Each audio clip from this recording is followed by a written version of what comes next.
स्मृतापि तरुणातपं करुणया हरन्ति नृणाम् अभङ्गुरतनुत्विषां वलयिताशतैर्विद्युतां कलिन्दगिरिनन्दिनी तटसुरद्रुमालम्बिनी मदीयमतिचुम्बिनी भवतु कापि कादम्बिनी। इह रसगंगाधरस्य पाठक्रमे द्वितीयानने अर्थालङ्काराणां निरूपणक्रमे अन्वयालङ्कारस्य निरूपणमिदानीं जायते। तत्र अन्वयालङ्कारलक्षणे उपात्तानां पदानां पदकृत्यं प्रदर्श्य उदाहरणद्वयं च दर्शयित्वा इदानीं केषाञ्चित् पद्यानाम् अनन्वयालङ्कार ज्ञानाभासवताम् अनन्वयालङ्कारो न भवति अथवा तेषु अनन्वयालङ्कारो न भवति इति नाम क्वचित् अनन्वयालङ्कारस्य भवतां ज्ञानं भवितुमर्हति, परन्तु तज्ज्ञानं भ्रम एव, तत्र अनन्वयालङ्कारः नास्ति इति दर्शयितुम् इतः ग्रन्थं करोति पण्डितराजः। अस्तु, तत्र अद्यतनपङ्क्तिरस्ति बिम्बप्रतिबिम्बभावापन्नः धर्मस्त्वत्र नास्ति। यहाँ से हमको पढ़ना है। अभी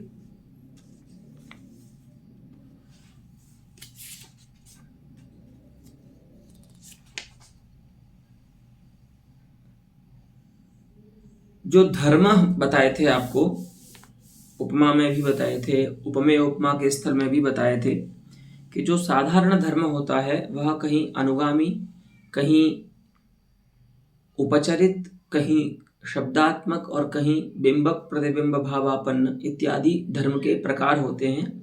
उन धर्मों के प्रकार से भी उपमा, उपमेयोपमा, अनन्वयादि अलंकारों का भेद होता है। तो ये बता रहे हैं आचार्य कि किसी भी साधारण धर्म के प्रकार में अनन्वय अलंकार की संभावना है, लेकिन जहाँ पर बिंबक प्रतिबिंब भावापन्न साधारण धर्म होगा वहाँ पर अनन्वयालंकार नहीं हो सकता। किमर्थं नास्ति तत्र युक्तिं वदति, पश्यन्तु। बिंबक आदौ प्रतिज्ञावाक्यमस्ति बिंबक प्रतिबिंब भावापन्नो धर्मस्त्वत्र नास्ति। अत्र नाम अनन्वयालंकारे क्वचिदपि धर्मः बिंबक प्रतिबिंब भावापन्नः न भवितुमर्हति। बिंबक प्रतिबिंब भावापन्नो धर्मो नाम यत्र द्वयोः विशेषणतया उक्तः अर्थः, उक्तः धर्मः, उपमानोपमेययोः विशेषणतया उक्तः धर्मः भिन्नः भवति, परन्तु सादृश्यमूलकाभेदाध्यवसायेन तत्र अभेदं मत्वा तौ भिन्नौ धर्मौ एकं मत्वा तत्र उपमा निष्पद्यते। एवं तत्र सः धर्मः बिंबक प्रतिबिंब भावापन्नः धर्मः उच्यते। तो एवं भूतधर्मस्थले अनन्वयालंकारः न भवति, अथवा अनन्वयालंकारे एतावान् बिंबक प्रतिबिंब भावापन्नो धर्मः न भवितुमर्हति इति प्रतिज्ञा अस्ति। इदानीं तत्र युक्तिं वदति, पश्यन्तु। तस्मिंश्च अर्थात् बिंबक प्रतिबिंब भावापन्ने धर्मे, जब धर्म बिंबक प्रतिबिंब भावापन्न होगा तो किंचित धर्मावच्छिन्नेन स्वेन सादृश्यस्य धर्मांतरावच्छिन्ने स्वस्मिन्नन्वये बाधका भावात्। भैया, बिंबक प्रतिबिंब भावापन्न धर्म अगर आप यहाँ लाएंगे अनन्वयालंकार में, तो सबसे पहले तो आप ये समझिए कि अनन्वयालंकार जहाँ पर भी होगा वहाँ पर उपमान और उपमेय का एक होना आवश्यक है, माने एक ही पदार्थ का उपमान और उपमेय होना आवश्यक है। तो इसका मतलब क्या होगा, स्वेन स्वसादृश्य का अन्वय होगा, है ना। स्वेन स्वसादृश्य का वर्णन करना होगा, लेकिन स्वेन स्वसादृश्य का वर्णन तो होता नहीं है, तब तो अनन्वय अलंकार हो जाता है। लेकिन यह पहले जान चुके हैं कि यत्किंचित धर्मावच्छिन्नेन, यत् स्वेन यत्किंचित् धर्मावच्छिन्ने स्वस्मिन् अन्वयः भवत्येव एकस्मिन्नपि पदार्थे। बिंबक प्रतिबिंब भावापन्न धर्म होगा, इसका मतलब ये हुआ कि वस्तुतः जो धर्म है वो दोनों जगह भिन्न होगा। एक ही पदार्थ में भी वस्तुतः जो धर्म है वो भिन्न होगा, क्योंकि बिंबक प्रतिबिंब भावापन्न जो धर्म होता है वो इसी प्रकार से होता है, वस्तुतः भिन्न होता है। सादृश्य मूलक अभेदाध्यवसाय के कारण उसको उसमें हम आरोपित अभेद मान करके उसको एक मानते हैं। तो जब एक ही पदार्थ में भिन्न भिन्न धर्म रहेंगे विशेषण के रूप में, अर्थात सएव पदार्थः भिन्न विशेषणतया उपमानं भवति, भिन्न विशेषणतया उपमेयं च भवति। तो इस प्रकार से एक ही पदार्थ में भी अन्वय का बाध नहीं होता। ये आपको पहले बताया था। अगर वहां पर उपमानतावच्छेदक और उपमेयतावच्छेदक धर्म जो है वो भिन्न हो जाते हैं, तो वही कह रहे हैं कि तस्मिंश्च सति, अर्थात जब बिंब प्रतिबिंब भावापन्न धर्म मानेंगे तो किंचित धर्मावच्छिन्नेन स्वेन, किंचित धर्मावच्छिन्ने तद्धर्मांतरावच्छिन्ने स्वस्मिन् अन्वयस्य अथवा सादृश्यस्य अन्वयो भवत्येव। तो वहां तो सादृश्य का अन्वय हो ही जाएगा, और जब सादृश्य का अन्वय हो ही गया तब तो अनन्वित होकर के सादृश्य द्वितीय सदृश अर्थ के व्यवच्छेद को नहीं कराएगा। और जबकि अनन्वयालंकार का प्राण ही क्या है, अनन्वयालंकारस्य प्राणः अस्ति द्वितीय सदृशस्य व्यवच्छेदः। तो यावत् सादृश्यम अनन्वितं न भवति तावत् द्वितीय सदृश विवच्छेदस्य आक्षेपकम अथवा परामर्शकम तन्न भवति। हाँ, तो अत्र बिंबक प्रतिबिंब भावापन्न धर्मस्थलेपि सादृश्यस्य अन्वयात् कुत्र एकस्मिन् उपमेय पदार्थे। ठीक है, तो इसीलिए युक्ति यही दी कि भैया किसी एक धर्म से जो उपमान बन रहा है एक ही पदार्थ, और वही पदार्थ यदि तद्भिन्न धर्म से उपमेय बनेगा, तो इस प्रकार से एकेन धर्मेण एक धर्मवता तेन तदन्य धर्मवत्ति तस्मिन् अन्वयस्य बाधो न भवति। यत्किंचित माने किसी एक धर्म से जो उपमान बन रहा है उसका सादृश्य उससे भिन्न धर्म से उपमेय बनने वाले उसी पदार्थ में अन्वित हो सकता है। अतः सादृश्यस्य उपमेये अन्वयात् अथवा अन्वये बाधकाभावात् अत्र अनन्वयालंकारः नास्ति। किमर्थं नास्ति?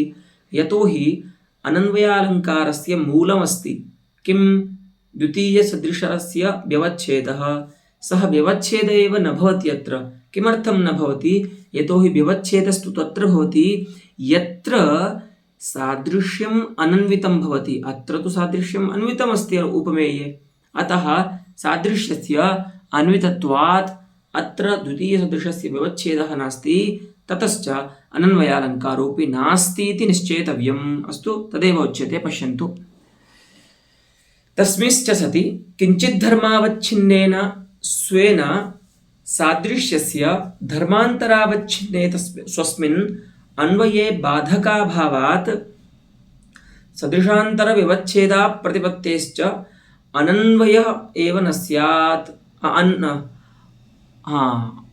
अनन्वयः एव न स्यात्, अन्वय का अभाव ही नहीं होगा। तो जब अनन्वय ही नहीं है तो द्वितीय सदृश का व्यवच्छेद कैसे होगा? ठीक है, अतः बिंबक प्रतिबिंब भावापन्नो धर्मः अनन्वयालंकारे क्वचिदपि न भवति इति अवश्यं निश्चेतव्यम्। अस्तु, इदानीं भेदमीमांसां विधत्ते आचार्यः अनन्वयालंकारस्य। स च पूर्णो लुप्तश्चेति तावत् द्विविधः। यह भी जो अनन्वयालंकार है वह उपमा और उपमेय उपमा की तरह पूर्ण और लुप्त इन भेद से दो प्रकार का होता है। पूर्णस्तु उपमावत् षड्विधोपि संभवति। पूर्ण जो अनन्वयालंकार है वह उपमा के ही समान छह प्रकार का होता है। तो आपको याद होगा पूर्णोपमा के 6 प्रकार हैं। अच्छा, ये पूर्णत्व है, ये भी आपको याद स्मरण में ही होगा, अभी कुछ दिन पहले ही उपमा पढ़ी है। तो उपमा की पूर्णता है कि उस उपमा वाक्य में उपमानवाची, उपमा उपमेयवाची, सादृश्यवाची और साधारण धर्मवाची जो पद हैं वे सभी रहें। अस्तु, अर्थात इमे चत्वारोऽपि पदार्थाः पदैः उपात्ताः स्युः, सा उपमा पूर्णा भवति। तो ऐसे ही अनन्वयालंकार भी पूर्ण होता है उसी प्रकार से। लेकिन वो जो 6 प्रकार थे वो इस प्रकार से थे कि वहाँ पर पहले 2 प्रकार करेंगे आप, श्रौत और आर्थ। ठीक है, श्रौत में भी 3 भेद करेंगे, वाक्य, समास और तद्धित। आर्थ में भी 3 भेद करेंगे, वाक्य, समास और तद्धित। इस प्रकार से 6 प्रकार का जो है वो पूर्ण अनन्वयालंकार हो जाता है। तस्य एकस्मिन्नेव पद्ये षड्विधत्वम् उदाजिहीर्षन् आचार्यः ग्रंथं करोति। पश्यन्तु, गंगा हृद्या यथा गंगा, गंगा गंगेव पावनी, हरिणा सदृशो बंधुः, हरितुल्यः परो हरिः, गुरुवत् गुरुराराध्यो, गुरुवत् गौरवं गुरोः। तो यहाँ पर अर्थ तो आपको बताना ही नहीं है, बहुत सरल अर्थ है इसका। तो गंगा गंगा के ही समान हृदया है, गंगा गंगा के ही समान पावनी है, पवित्र है। भगवान विष्णु के समान बंधु भगवान विष्णु ही हैं, हरि ही हैं, और उनके समान पर वही हैं, हरि ही हैं। गुरु के समान आराध्य कोई दूसरा नहीं है, गुरु ही हैं। और गौरव में भी जो गौरव है वो गुरु का, गुरु के ही समान है, अन्य कोई ऐसा नहीं है। तो अब यहाँ पर देखिए क्रमशः पहला जो, अभी आपको 6 प्रकार देखने हैं। ठीक है, पहला जो अनन्वय है वहाँ पर पूर्णत्व है ही, यथा शब्द है, सादृश्य का वाचक, हृदय शब्द है, साधारण धर्म, और एक गंगा शब्द है उपमान, और एक गंगा शब्द है उपमेय का वाची। तो पूर्ण है। और यहाँ पर यथा शब्द है इसलिए श्रौत है ये, और वाक्य में कहा गया है, समास आदि नहीं है। तो ये पहला जो अनन्वय का पद्य का एक पाद है वो हो जाएगा श्रौत वाक्यग अनन्वयालंकारः। दूसरा जो पद्य का पाद है गंगा गंगे व पावनी, यहाँ पर समास में रहने वाला श्रौत,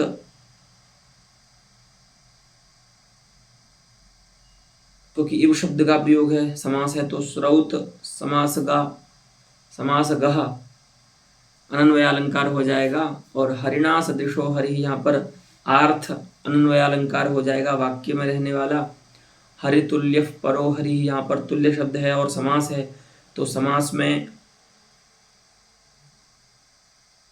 आर्थ अनन्वयालंकार हो जाएगा समास में।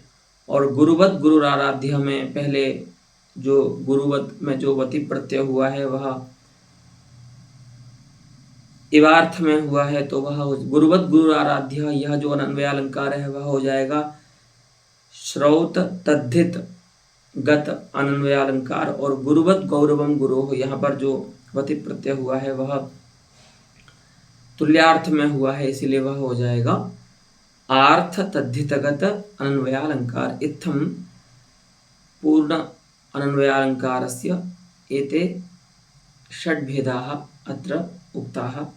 अब लुप्त अनन्वयालंकार भी होता है, उसका बता रहे हैं। पश्यन्तु, लुप्तेष्वपि वस्तुतः उपमायाः एव एते भेदाः, पूर्णोपमा लुप्तोपमा इति मे भेदाः उपमायाः एव सर्वैः तदाचार्यैः व्यमर्शिषत उक्ताः। अन्ये आचार्याः उपमातः अन्येषाम् अलङ्काराणाम् अर्थालङ्काराणां यत्र सम्भावनाः सन्ति तादृशान् भेदान् विधातुं तेषु अर्थालङ्कारेषु एवं भूतान् भेदान् विधातुं न यत्नं चक्रुः।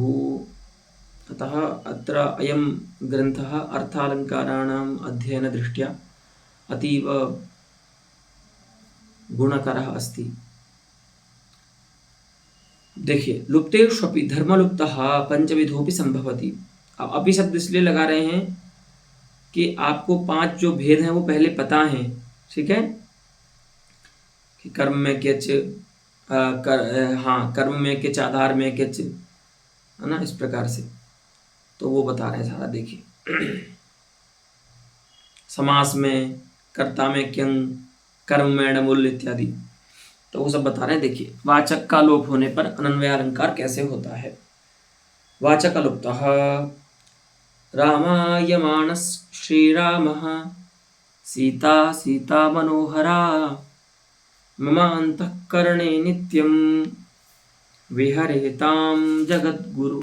जगद्गुरु है ना, प्रथमा का द्विवचन का रूप है, दोनों को जगद्गुरु बना रहे हैं। देखो, जो भी यहाँ पर भक्त हैं उनके, तो कह रहे हैं कि राम के समान जो हैं श्री राम, ने उनके समान जो आचरण करने वाले हैं, क्यंग प्रत्यय है और उससे क्यंग प्रत्यय करने के बाद सनाद्यंता से धातु संज्ञा होने के बाद रामाय ऐसी धातु जब बन जाएगी तो उससे शानच होगा, है ना, और सानच होने के बाद सानच के प्रथमा के एक वचन का रूप है ना, रामाय माणः। अब सानच क्यों हुआ, क्योंकि क्यंगंत जो धातु होती है वह उसमें आत्मनेपद प्रत्यय का विधान होता है, और सानच भी किन धातुओं से होता है, आत्मनेपदी धातुओं से ही होता है। तो रामायमाणः, राम के समान आचरण करते हुए श्री राम, और सीता एवं मनोहरा सीता, सीता के समान मनोहर जो सीता जी हैं वे दोनों ममांतःकरणे विहरेताम, यहाँ पर विधिलिंग लकार है विउपसर्ग पूर्वक हरि धातु का, है ना, तौ सीतारामौ मम अंतःकरणे, मेरे अंतःकरण में वे दोनों। अच्छा, वे दोनों हैं कैसे, तो जगत गुरु, इस संसार के जो गुरु हैं वे दोनों सीताराम जी मेरे हृदय में नित्य विहार करें, मेरे हृदय में नित्य रहें, ऐसा पद्यार्थ है। तो यहाँ पर भी देखिए, क्यंग प्रत्यय है, रामायमाणः, यहाँ पर राम जी ही राम जी के उपमान बन रहे हैं। वाचक जो है वह लुप्त है, यहाँ पर धर्म का यहाँ पर उपादान मान रहे हैं, क्योंकि यहाँ पर जो क्यंग प्रत्यय है वह साधारण धर्म आचार को कह रहा है, इसीलिए धर्म का लोप यहाँ पर नहीं मानते हैं। बस यहाँ पर केवल सादृश्यवाची, जो जिसको हम उपमावाची या सादृश्यवाची शब्द कहते हैं, एवादी, उसका लोप, वाचक का लोप है। और समास में भी देखिए, सीता मनोहरा, यहाँ पर समास है उपमान के साथ, तो ये समासगत वाचक लुप्त अनन्वय अलंकार का उदाहरण हो जाएगा। इत्यत्र क्यंग समासयोः, क्यंगी समासे च नारायण श्रीहरि। तो इस प्रकार से वाचक का लोप होने पर दो, एक तो क्यंग प्रत्यय में और समास में अन्वय अलंकार को बताया। अब आगे बताते हैं, देखिए, लंकापुराद अतितराम कुपितः फणीव निर्गत्य जातु पृतनापति विपरीतः क्रुद्धं रणे सपदिदाशरथिं दशास्यः संरब्धदाशरथि दर्शमहोददर्श। तो यहाँ पर कर्ता में डमुल जो है ना, संरब्ध दाशरथिम अहो दर्शम अहो ददर्श। लंकापुरात अतितराम कुपितः फणीव, कह तो दशास्यः निर्गत्य, रावण जो है वह निकल करके, कहाँ से निकल करके, तो बता रहे हैं लंकापुरात, लंकापुर से, लंका नगरी से निकलकर रावण कैसा निकल रहा है, तो बता रहे हैं जातु क्वचित, कदाचित, पृतनापतिभिः सेना प्रमुखैः सह, अपने जो सेना के प्रमुख हैं, सेना के पति हैं पृतनापति, उनके साथ परितः अर्थात तैः परिवृतः, उनसे घिरा हुआ। ठीक है, परि उपसर्ग पूर्वक इणगतो धातु है, उससे तो प्रत्यय करेंगे, तो परितः माने उनसे घिरा हुआ, और सेनापतियों से घिरा हुआ निकल रहा है रावण। और कैसा है? अतितराम क्रुद्धः, कुपितः, बहुत क्रोध में है, अत्यंत क्रोध में है। तो जब अत्यंत क्रोध आएगा तो उपमा किससे दे? तो कह रहे हैं फणीव, सर्प के समान, है ना। जैसे सर्प जब अत्यंत क्रुद्ध होता है तो जैसे बड़े बड़े श्वास लेकर के, फुसकार लेकर के लोगों को डराता है, ऐसे ही दीर्घ श्वासों को लेता हुआ सर्प के समान अत्यंत क्रुद्ध होकर के लंकापुरात् निर्गत्य सपदि तत्क्षणमेव रणे युद्धस्थले युद्धे दाशरथिं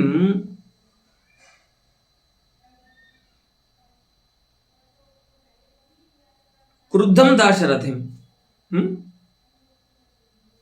संरब्ध दाशरथिं दर्शम। तो संरब्धम अर्थात क्रुद्धम दाशरथिं रामम इव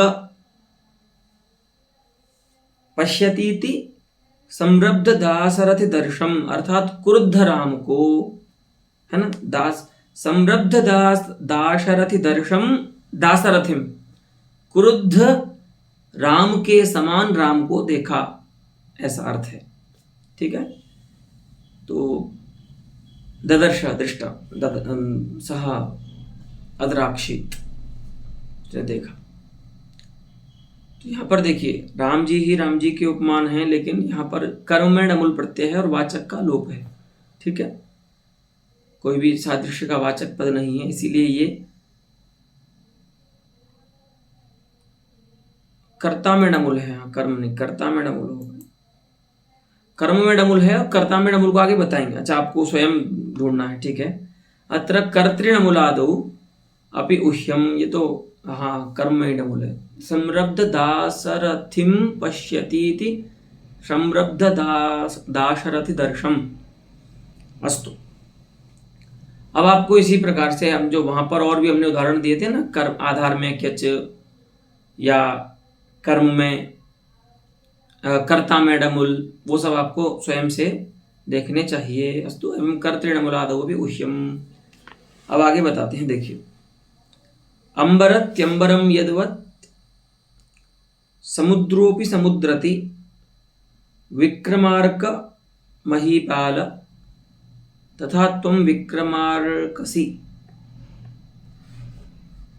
विक्रमादित्यस्य राज्ञः वर्णने इदं स्तुतिवाक्यं केनचित् क्रियते।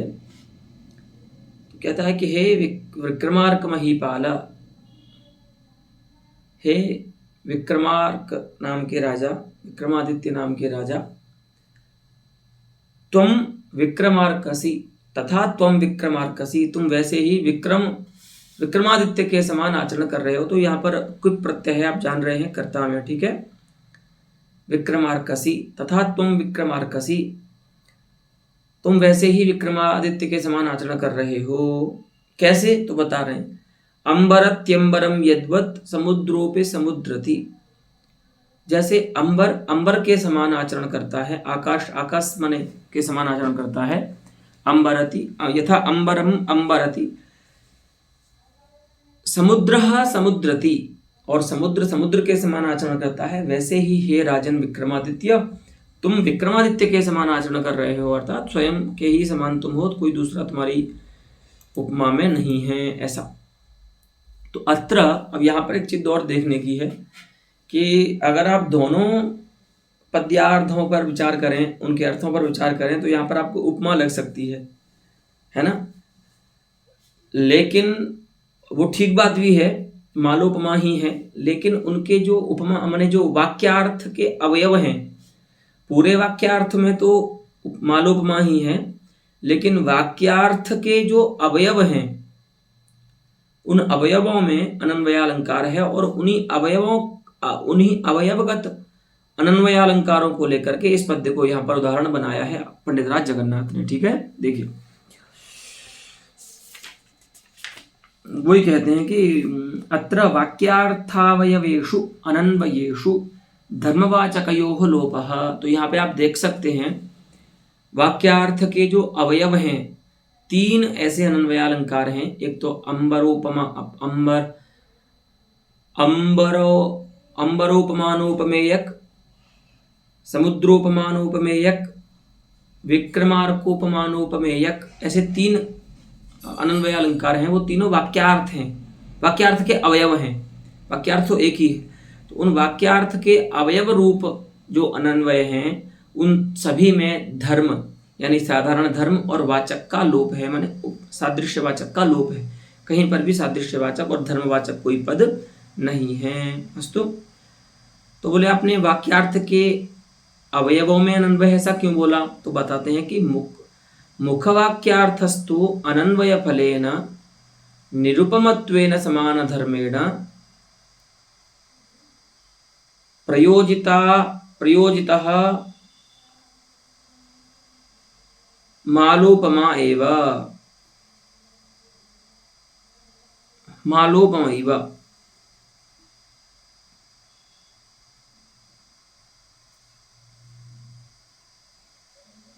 हाँ, ये भ्रम हो सकता है कि प्रयोजिता क्यों बोल रहे हैं, आगे मालोपमा बोल रहे हैं। तो जो प्रयोजितत्व है ना, वह वाक्यार्थ में विशेषण है, इसलिए सह प्रयोजितः सह वाक्यार्थः मालोपमा।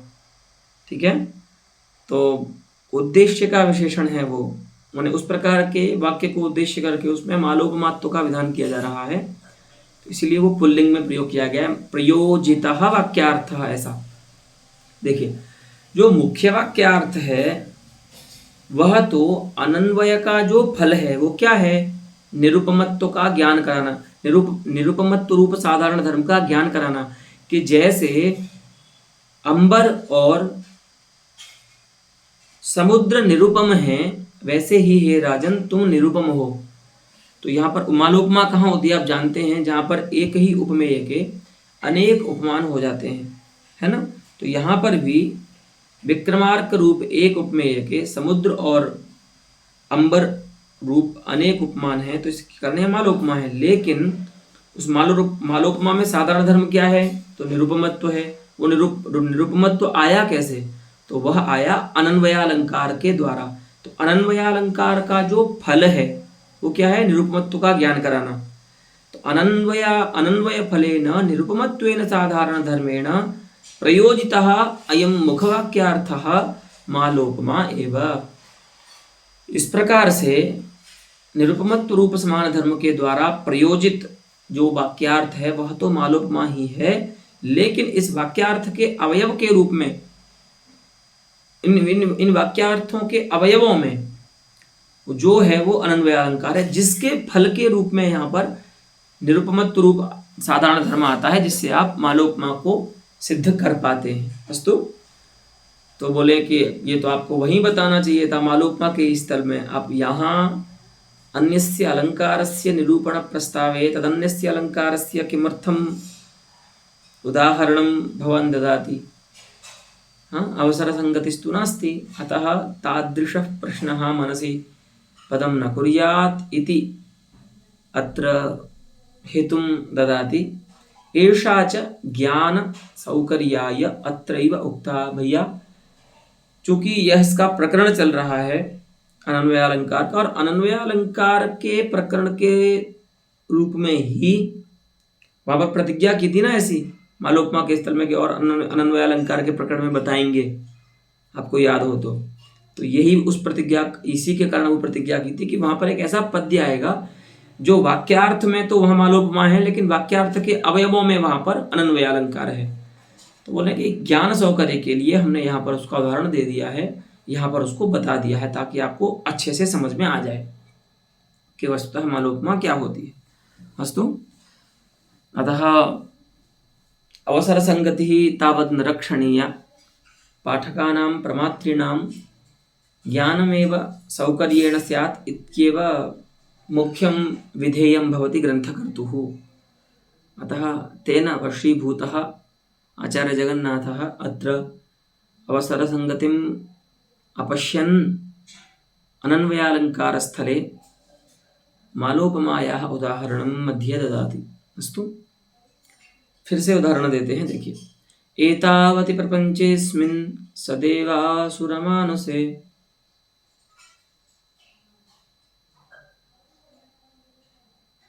केनोपमीयतां तज्ज्ञैः रामो रामपराक्रमः। एतावति प्रपंचेस्मिन्, इतने बड़े, ये जो संसार है वो इतना बड़ा है। एतावती माने अधिक, जो इसका परिमाण है इतने बड़े संसार में, और जो कैसा है, सदेवासुर मानुषे, देवासुर मानुष सहिते माने देवासुर मानुषैः सहिते।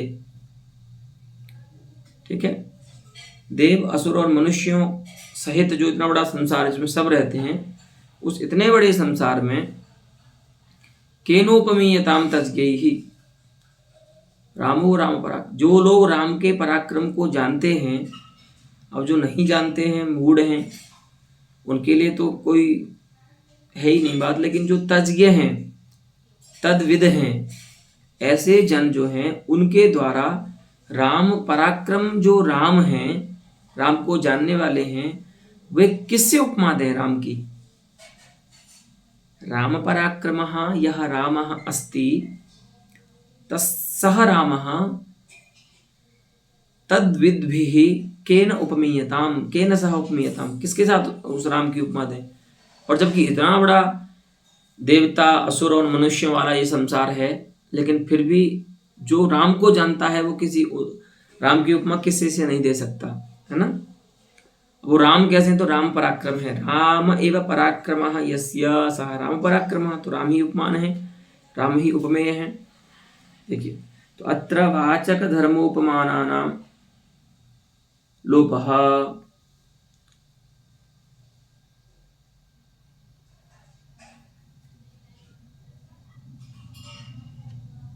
हाँ, देखिए यहाँ पर वाचक धर्म और उपमान का लोप मान रहे हैं। हाँ, देखिए इसमें ये बात है, ये त्रिलुप्तः अन्वयालंकार है। जैसे आपने त्रिलुप्ता उपमा देखी थी, जहाँ पर उपमान, वाचक और साधारण धर्म का लोप होता है, केवल उपमेय वाचक पद रहता है। ठीक है, तो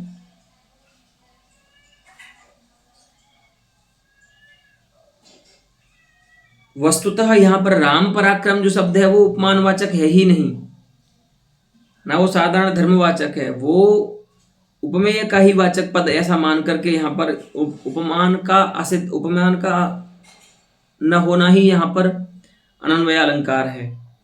तो समझिए बात को, राम पराक्रम जो शब्द है वह उपमान राम को न कह करके उपमेय राम को ही कह रहा है, उसके विशेषण के रूप में ही प्रयुक्त है, इसीलिए उसको भी उपमेयवाची मानेंगे, तब जाकर के उपमान लुप्तत्व आएगा इस अनन्वय में। इसीलिए तो वाचक तो है ही नहीं, धर्म भी नहीं है। उपमान में कदाचित आपको शंका हो सकती है कि उपमानवाची शब्द तो यहाँ पर है, लेकिन वह उपमान का वाची नहीं है, क्योंकि वह बहुव्रीहि समास के द्वारा उपमेय राम, विशेष से जो राम ये है उसी को कह रहा है। इसीलिए उपमेयवाचकतया राम पराक्रम इति शब्दोपि उपमेयवाचक एव तद्विशेषणतया। अतः अत्र वाचकस्य एवादेः धर्मस्य उपमानस्य च लोपः अस्ति इति कृत्वा अयम् अनन्वयः त्रिलुप्तः अनन्वयालङ्कारः अस्ति इति अत्र अस्ति मनीषा पंडितराजस्य। अत्र च उपमानलुप्तादयः अन्ये भेदाः असंभवात् अहृद्यत्वाच्च न उदाहृताः। हाँ, नाम एतावतः एव अलम लुप्तान्वयालंकार भेदेन, क्योंकि इससे आगे जितने उपमा में हमने आपको 19 प्रकार जो बताए थे लुप्तोपमा के, उतने यहाँ पर हम नहीं बता सकते, क्योंकि एक तो इस प्रकार का जो माने उपमान लोपादि जो है, जो उपमा में होता है, वह प्रायः अनन्वय अलंकार में नहीं देखा जाता है, केवल उपमान आदि का लोप। और अगर आपको बताने के लिए हम उसको रचना भी कर दें ऐसा, पहली बात तो यह है कि महाकवियों की परंपरा में इस प्रकार के पद्य देखे नहीं जाते, असंभवात बोल रहे हैं।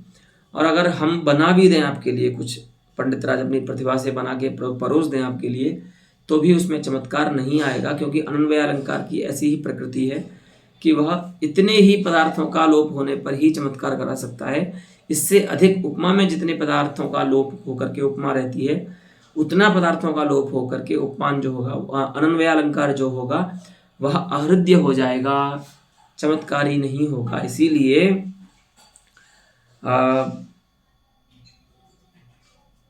यावदोपम भेद लुप्तोपमा भेदाः यावद् लुप्तोपमा भेदाः अत्र वक्तुं न संभवाः, न प्रायः संभविनः सन्ति, पुनः अहृद्याश्च सन्ति, अतः तान् वयम् अत्र न उदाहरामः। अस्तु, अब पंडितराजस्य निरूपणं स्वस्य प्रमेयनिरूपणेनैव पूर्णं न भवति, यावत् तस्मिन् विषये अपरस्य कस्यचिदाचार्यस्य खण्डनं न करोति पंडितराजः, तावत् प्रमेयनिरूपणं पूर्णतां न एति अस्य। अतः पश्यन्तु, यत्तु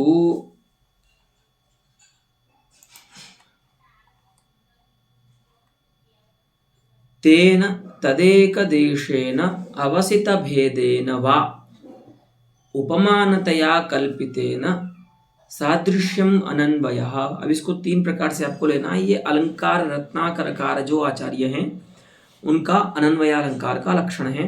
वे कहते हैं उपमेयेन तेन उपमानतया कल्पितेन।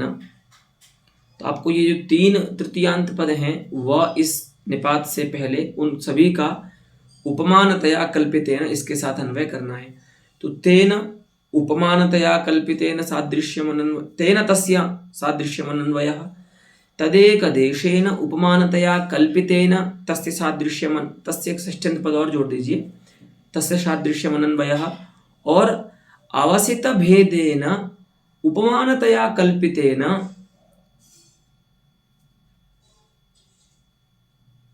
तस्य सादृश्यम अन्वयः। 3 प्रकार से यहाँ पर आपको सादृश्य हो सकता है अनन्वय अलंकार में, इनके मत में, अलंकार रत्नाकरकार के मत में। तो पहला तो ये क्या बोल रहे हैं, देखिए, तेन अर्थात ये व्याख्या स्वयं कर रहे हैं पंडित राज, उपमेयेनैव उपमानतया कल्पितेन उपमेयस्य अमुखाभासमान धर्म्यापादनम एकः अनन्वयः।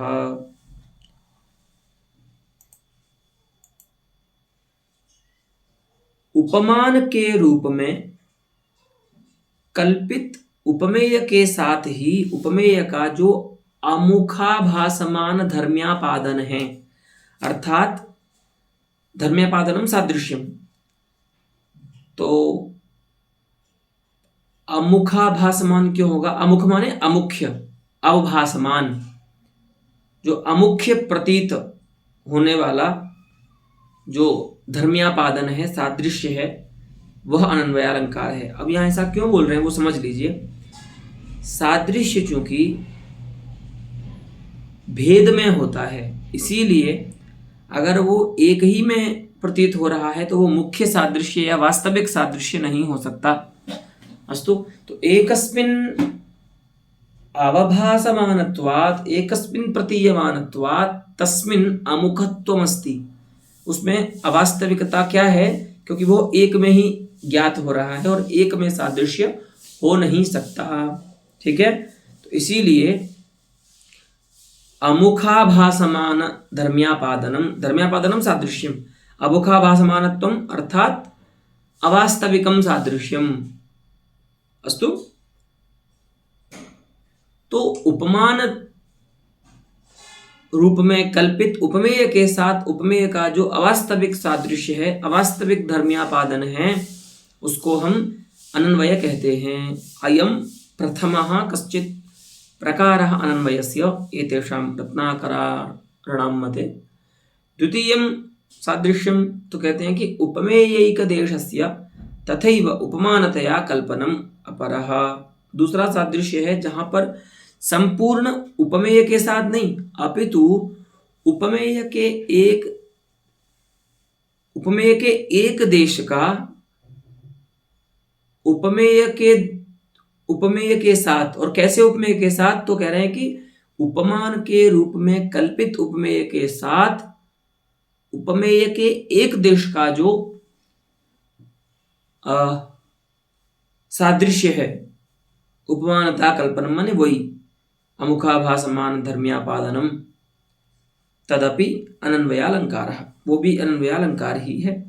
तो यहाँ पर पूरे उपमेय के साथ नहीं होगा, उपमेय के एक देश के साथ उपमेय का अवास्तविक सादृश्य प्रतिपादित होगा। तीसरा क्या है? उपमेयस्यैव प्रतिबिंबत्वादिना भेदेन अवसितस्य। अब ऐसा कुछ नहीं है, अब भेद मान करके ही, माने एक उपमान को प्रतिबिंब रूप मान करके, तो उपमान वो स्वयं उपमेय तो प्रतिबिंब नहीं बन सकता है ना, प्रतिबिंब तो उपमान होता है। लेकिन जहां पर प्रतिबिंबत्व रूप से भेद जहां पर मान लिया जाए, प्रतिबिंबत्वादिना भेदेन अवसितम यद उपमेयम अस्ति तस्य यत् सादृश्यम अस्ति, तो केन तादृशेन उपमानतया कल्प्यतेन उपमेयेन। तो यहां पर क्या होगा? अब यहां पर एक प्रतिबिंब रूप धर्म से भिन्न ही मान लेंगे उपमेय को। अब यहां पर ऐसा नहीं है कि उसको उपमेय ही कह करके उपमान रूप में कल्पना करेंगे, नहीं, उसको भिन्न ही मान लेंगे। तो इस प्रकार से प्रतिबिंबत्वादि धर्म के द्वारा जो भिन्न माना गया है, भेदेन जो अपसित है, मन निश्चित है, माना गया, जो जाना गया है, ऐसे उपमेय का उपमान रूप में कल्पित उपमेय के साथ जो सादृश्य है, जो तत्व है, वह तत्वकल्पना माने उपमानता कल्पनम, वो क्या है?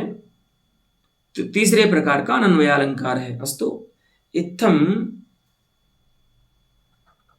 त्रिप्रकारकः अनन्वयालंकारः अलंकाररत्नाकरस्य मते अस्ति। तत्र प्रत्येकम् अलंकार अनन्वय प्रकारस्य उदाहरणमत्र दर्शयत्याचार्यः। तदुदाहरणं वयम् आगामिनि पाठे ज्ञास्यामः।